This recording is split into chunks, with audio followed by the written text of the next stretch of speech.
Silicon ಸಿಟಿಯಲ್ಲಿ ವಸೂಲಿ ಗ್ಯಾಂಗ್ನ ಹಾವಳಿ ಹೆಚ್ಚಾಗ್ತಾ ಇದೆ. ಟ್ರೈನಿಂಗ್ ಸೆಂಟರ್ಗಳ ಮಾಲೀಕರೇ ಇವರ ಟಾರ್ಗೆಟ್ ಆಗ್ತಾ ಇದ್ದಾರೆ.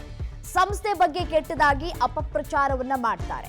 ಸಾಮಾಜಿಕ ಜಾಲತಾಣಗಳನ್ನ ಯಾವ ರೀತಿಯಾಗಿ ಉಪಯೋಗವನ್ನ ಮಾಡಿಕೊಳ್ಳಬೇಕು, ಆದರೆ ಇಲ್ಲಿ ಆ ರೀತಿಯಾಗಿ ಆಗ್ತಾ ಇಲ್ಲ.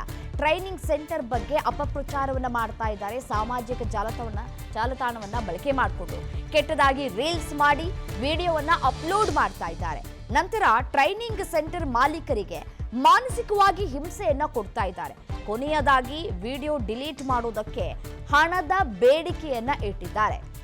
ಇವರಿಗೆ ಕಷ್ಟ ಇದೆ ಅಂತ ಹೇಳಿ ಇವರು ಹೋಗಿ ಟ್ರೈನಿಂಗ್ ಅನ್ನ ಪಡ್ಕೊಳ್ಳೋದನ್ನ ನೋಡಿದೀವಿ. ಮುಂದಿನ ಜೀವನ ನಮ್ಮದು ಚೆನ್ನಾಗಿರ್ಲಿ, ಸುಲಲಿತವಾಗಿ ಇರಲಿ, ಕಷ್ಟಪಟ್ಟು ದುಡಿಯೋಣ ಅಂತ ಹೇಳಿ ಟ್ರೈನಿಂಗ್ ಸೆಂಟರ್ಗಳ ಮೊರೆ ಹೋಗಬೇಕೇ ಹೊರತು ಈ ರೀತಿಯಾಗಿ ಸೆಂಟರ್ನ ಬಗ್ಗೆ ಒಂದಷ್ಟು ಅಪಪ್ರಚಾರ ಮಾಡುವಂತಹ ವಿಡಿಯೋಗಳನ್ನು ಹರಿಬಿಟ್ಟು ಹಣದ ಬೇಡಿಕೆಯನ್ನು ಇಡ್ತಾ ಇದ್ದಾರೆ ಅಂತಂದರೆ ಇದರ ಹಿಂದೆ ಒಬ್ಬರೇ ಇರೋದಿಲ್ಲ, ಒಂದು ಗ್ಯಾಂಗೇ ಇದೆ ಅಂತ ಹೇಳಿ ಅನುಮಾನಗಳು ವ್ಯಕ್ತವಾಗ್ತಾ ಇದೆ.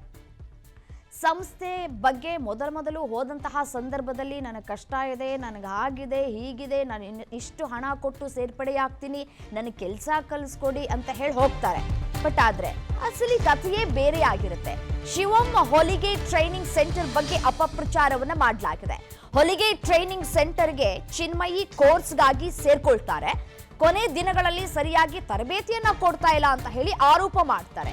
ಪ್ರತಿದಿನ ತನ್ನ ಸಾಮಾಜಿಕ ಜಾಲತಾಣದಲ್ಲಿ ರೀಲ್ಸ್ ಮಾಡುತ್ತಾ ಅಪಪ್ರಚಾರವನ್ನ ಮಾಡ್ತಾರೆ. ಟ್ರೈನಿಂಗ್ ಸೆಂಟರ್ ಬಗ್ಗೆ ಕೆಟ್ಟ ಅಭಿಪ್ರಾಯ ಬರುವಂತೆ ವಿಡಿಯೋವನ್ನ ಸಾಮಾಜಿಕ ಜಾಲತಾಣವನ್ನ ಬಳಕೆ ಮಾಡಿಕೊಂಡು ಹರಿಬಿಡಲಾಗ್ತಾ ಇದೆ. ವಿಡಿಯೋವನ್ನ ಡಿಲೀಟ್ ಮಾಡಬೇಕು ಅಂತಂದ್ರೆ ಹಣ ಕೊಡು ಅಂತ ಹೇಳಿ ಬೇಡಿಕೆಯನ್ನ ಇಡ್ತಾ ಇದ್ದಾರೆ. ಹಣ ಕೊಡದೆ ಹೋದ್ರೆ ಯೂಟ್ಯೂಬರ್ಸ್ ಮುಖಾಂತರ ಕಿರುಕುಳವನ್ನ ಕೊಡ್ತೀನಿ ಅಂತ ಹೇಳಿ ಬೆದರಿಕೆಯನ್ನ ಹಾಕಿದ್ದಾರೆ. ಇದು PNS ವಿಸ್ತಾರದ ಎಕ್ಸ್ಕ್ಲೂಸಿವ್ ಸ್ಟೋರಿ. ಹೊಲಿಗೆ ಟ್ರೈನಿಂಗ್ ಸೆಂಟರ್ಗೆ ಯಾಕೆ ಹೋಗ್ತಾರೆ? ಹೊಲಿಗೆ ಕಲ್ತ್ಕೊಳ್ಬೇಕು. ಮುಂದಿನ ದಿನಗಳಲ್ಲಿ ನಾವು ಹೊಲಿಗೆ ಕಲ್ತ್ಕೊಂಡ ನಂತರ ಇದನ್ನೇ ಕಸುಬಾಗಿ ನಾವು ಮುಂದುವರಿಸ್ಕೊಳ್ತಾ ಹೋಗಬೇಕು ಅಂತ ಹೇಳಿ ಜಾಯಿನ್ ಆಗ್ತಾರೆ.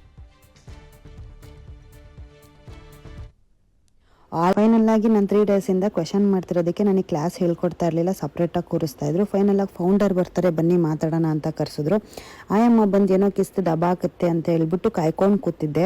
ಆಯಮ್ಮ ಬಂದ ತಕ್ಷಣ ಹೇಳಿದ ವರ್ಡು ನನ್ನ ಸ್ಟಾಫ್ ಎಲ್ಲ ಏನಿದ್ದಾರೆ ಅಂತ ನಂಗೆ ತುಂಬ ಚೆನ್ನಾಗಿ ಗೊತ್ತು ಅಂತ ಅವ್ರ ಕಡೆನೇ ಸಪೋರ್ಟ್ ಮಾಡಿದಾಗಲೇ ಅರ್ಥ ಆಗ್ಬೇಕು ನನಗೆ ಅಲ್ಲಿ ಏನೂ ನಂಗೆ ನ್ಯಾಯ ಸಿಗಲ್ಲ ಅಂತೇಳಿ.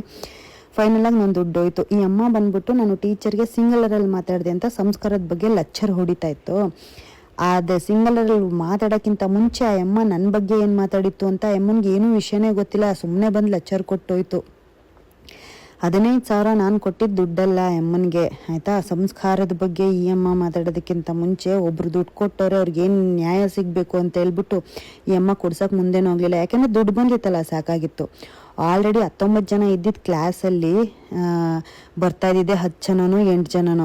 15,000 ರೂಪಾಯಿ ಒಬ್ಬೊಬ್ರಿಗೆ ಅನ್ಕೊಂಡ್ರು ಎಷ್ಟಾಯಿತು ಅಂತ ಲೆಕ್ಕ ಹಾಕೊಳ್ಳಿ. ಬೆಳಗ್ಗೆ ಬ್ಯಾಚಲ್ಲೂ ಇನ್ನು ಸಂಜೆ ಬ್ಯಾಚಲ್ಲೂ ಇನ್ನು 2,000 ಕಟ್ಟಿಸ್ಕೊಬೇಕಾದ್ರೆ ಅವ್ರು ಹೇಳಲ್ಲ, ಪೋರ್ಟ್ಫೋಲಿಯೋ ಶೂಟ್ ಮಾಡಿಸಿದ್ರೇ ನಾವು ಸರ್ಟಿಫಿಕೇಟ್ ಕೊಡೋದು ಅಂತೇಳಿ. 15,000 ಫುಲ್ ಕೊಟ್ಟಾದ್ಮೇಲೆ ಅವ್ರು ಹೇಳೋದು, ನೀವು 3,500 ಕೊಟ್ಟು ಪೋರ್ಟ್ಫೋಲಿಯೋ ಶೂಟ್ ಮಾಡಿಸಿದ್ರೇ ನಿಮಗೆ ಸರ್ಟಿಫಿಕೇಷನ್ ಕೊಡೋದು, ಇಲ್ಲ ಅಂದರೆ ಕೊಡಲ್ಲ ಅಂತ ಹೇಳಿಬಿಟ್ಟು. ಎಷ್ಟು ಬುದ್ಧಿವಂತರಿದ್ದಾರೆ ಅಂತಂದರೆ 15,000 ಇನ್ಸ್ಟಾಲ್ಮೆಂಟು ಇಲ್ಲ, ಸಿಂಗಲ್ ಪೇಮೆಂಟಲ್ಲಿ ಕೊಡಬೇಕು. ಜಾಸ್ತಿ ಅಂದರೆ 2 ದಿವಸ ಟೈಮ್ ಕೊಡ್ತಾರೆ. ಈ ಕರ್ಮ ಬೇಕಿತ್ತು. ಫೈನಲ್ ಆಗಿ ನಂತರ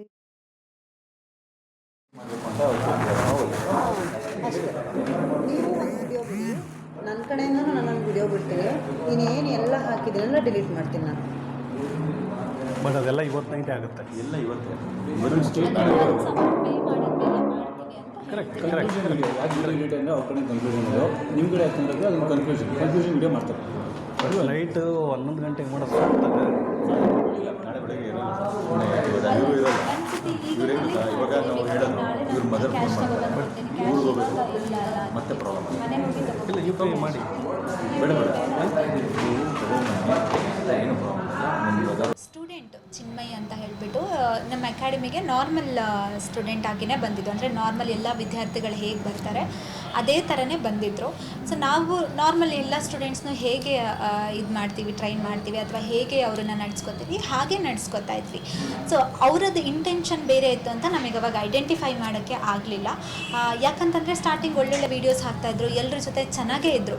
ಬಟ್ ಇನ್ನೇನು ಕ್ಲಾಸ್ ಮುಗಿಬೇಕು ಅಂತಂದಾಗ ಸ್ಟಾರ್ಟ್ ಮಾಡಿದ್ರು. ಅಂದರೆ ಕಂಪ್ಲೀಟ್ ಕ್ಲಾಸಿಗೆ ಡಿಸ್ಟರ್ಬ್ ಮಾಡೋದು, ಮಾಡೋದು, ಅಂದರೆ ಯಾರಿಗೂ ಕಲಿಯೋಕ್ಕೆ ಬಿಡ್ತಾ ಇರಲಿಲ್ಲ, ಕ್ಲಾಸಿಗೆ ಬಿಡ್ತಾ ಇರಲಿಲ್ಲ, ಕಲಿಯೋಕ್ಕೆಲ್ಲ ಟೀಚ್ ಮಾಡೋಕ್ಕೆ ಬಿಡ್ತಾ ಇರಲಿಲ್ಲ, ಸಪ್ರೇಟಾಗಿ ಅವರೇ ಕೂತ್ಕೊಳ್ಳೋದು, ನನ್ನನ್ನು ಸಪ್ರೇಟಾಗಿ ಕೂರಿಸಿದ್ದಾರೆ ಅಂತ ಹೇಳೋದು.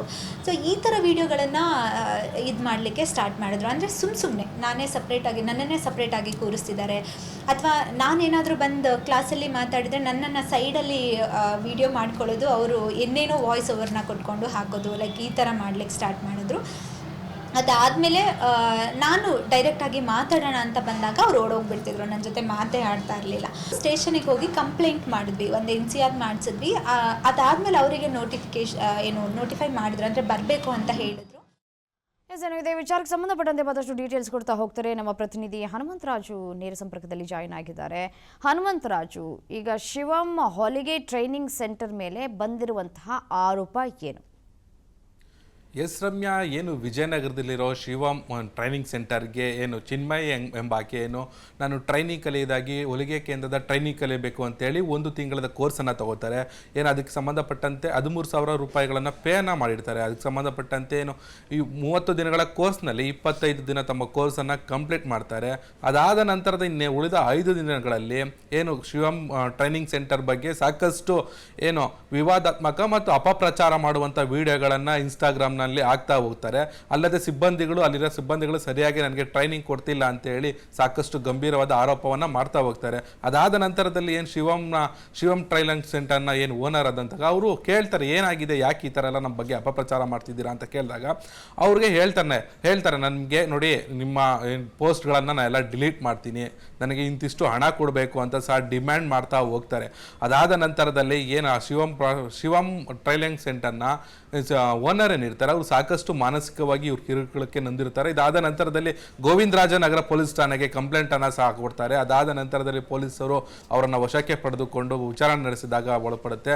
ಏನು ಇವ್ರ ಕಸುಬೆ ಇದಾಗಿರುತ್ತೆ, ಏನು ಟ್ರೈನಿಂಗ್ ಸೆಂಟರ್ಗಳಿಗೆ ಸೇರ್ಕೊಳ್ಳೋದು, ಅಲ್ಲಿರ್ತಕ್ಕಂಥ ಮಾಲೀಕರಿಗೆ ಅಪಪ್ರಚಾರ ಮಾಡುವ ಮೂಲಕ ನಿಮ್ಮ ಸಂಸ್ಥೆಯನ್ನು ನಾವು ಏನು ಸಂಪೂರ್ಣವಾಗಿ ಮುಚ್ಚಿಸ್ತೀವಿ, ಯೂಟ್ಯೂಬರ್ಸ್ ಮೂಲಕ ನಿಮ್ಮ ಸಂಸ್ಥೆ ಬಗ್ಗೆ ಅಪಪ್ರಚಾರವಾಗಿ ಪ್ರಚಾರ ಮಾಡುವ ಮೂಲಕ ನಿಮಗೆ ಆರ್ಥಿಕವಾಗಿ ನಷ್ಟ ಉಂಟು ಮಾಡ್ತೀವಿ, ಅಷ್ಟೇ ಅಲ್ಲದೆ ನಿಮ್ಮ ಸಂಸ್ಥೆಗಳನ್ನು ಮುಚ್ಚುವ ಹಂತಕ್ಕೆ ನಾವು ಕರ್ಕೊಂಡು ಹೋಗ್ತೀವಿ ಅಂತೇಳಿ ಬೆದರಿಕೆ ಒಡ್ಡುವ ಹಂತಕ್ಕೆ ಹೋಗ್ತಾರೆ.